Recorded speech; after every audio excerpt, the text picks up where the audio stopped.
in a television career decades long, this is the only moment which has broken Dame Esther Rantzen. It prompted her to cry so hard, she had to step away. Recording had to be paused.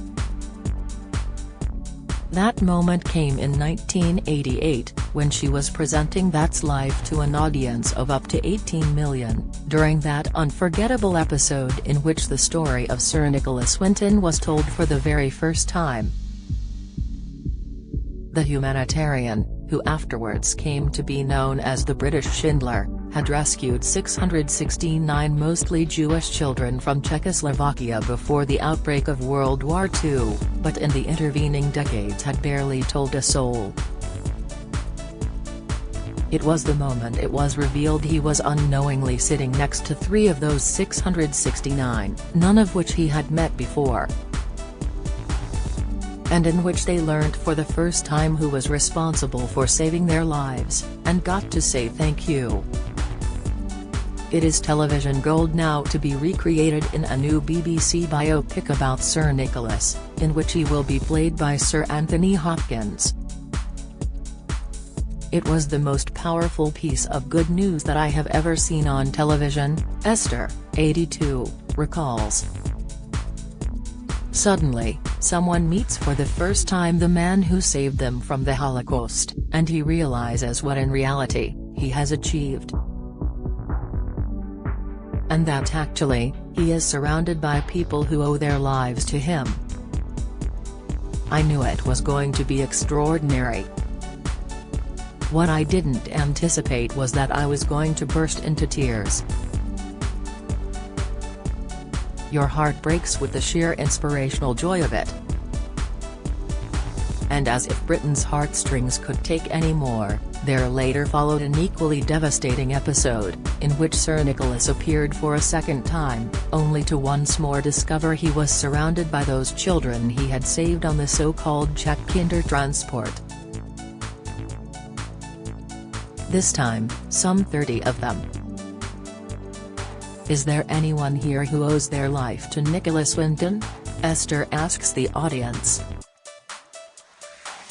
If so, could you stand up please? Immediately, the rows around him all silently rise with glowing faces of utter gratitude. Sir Nicholas glances left and right in shock, then stands and turns in amazement to gaze at the sea of lives he is responsible for. 7 years after Sir Nicholas' death in 2015 aged 106, Sir Hopkins will emulate that astonishing moment, too, stressing his desire is to inspire similar support for Ukrainian refugees. And in order to recapture some of that original emotion, the BBC has approached those refugees still alive, or their descendants, to take part. Until That's Life covered Sir Nicholas' story, it was so little known many of the children he rescued did not realise how they had come to travel to the UK. Esther, who became Sir Nicholas' friend, explains it gave them an increased sense of identity, and how most became good friends with him too, becoming Winton's children, in a sense. It also changed his life, making him an international figure and symbol of one person's power to do good. Perhaps too, it also offered some consolation. For decades he had rarely spoken about his incredible act of compassion, maybe in part because he felt he had failed. While rescuing 669 children, 250 were unable to flee on the final train because war broke on their departure day. The train was stopped, and he believed those children perished, describes Esther. I spoke to him before the program and said how wonderful it was he had saved these Jewish children. And he said, it's not enough. It must have been a real drama for him. Sir Nicholas was a 29-year-old stockbroker working in London when a friend told him of the danger facing Jews in Czechoslovakia in December 1938. he abandoned a skiing holiday to travel to Prague. It had been flooded with refugees after Germany annexed the Sudetenland, and Sir Nicholas realized no one was helping the children escape. The Kindertransport had already begun in Germany and Austria. He asked the British government to do the same in Czechoslovakia. He was told they would if he arranged it. So he and a small team of volunteers including his own mother organized everything. Many of those children's parents did not survive. Sir Nicholas' team kept a scrapbook with the children's photographs and documents. It was only when decluttering 50 years later, Sir Nicholas and his wife found it. Realizing many of the children might not have access to their own documents, he sought a way to find them, which is how the book made its way to That's Life. His aim was to restore to these children documents, photographs and pictures. It wasn't to claim any acclaim at all, Esther recalls. Although he knew the show was going to try and trace the children, he had no idea they would be there. It was Esther's idea. He was cross with us because we wouldn't let him sit next to his wife. She laughs. Get all the biggest showbiz news straight to your inbox. Sign up for the free Mirror Showbiz newsletter. In that first episode, the first refugee he is introduced to is Vera Schofeld, sitting on his left. Both her parents were killed in the Holocaust. The moment of revelation sees her reach for Sir Nicholas' hand and kiss him, as he starts to weep with surprise and emotion. In the second episode, Lord Alf Dubs, 89, was among the refugees who stood to express their thanks to him. The Labour peer came to Britain on a Winton train, but similarly, never knew the background until Sir Nicholas appeared on That's Life. It was a very emotional moment. He was the person who had saved our lives, he says. Seeing this man who wasn't imposing, but very powerful, who had done so much for all of us, was wonderful. To meet him and thank him was lovely, a person so significant in our lives. Lord Dubs himself campaigns unrelentingly for the rights of child refugees, and became a good friend of Sir Nicholas.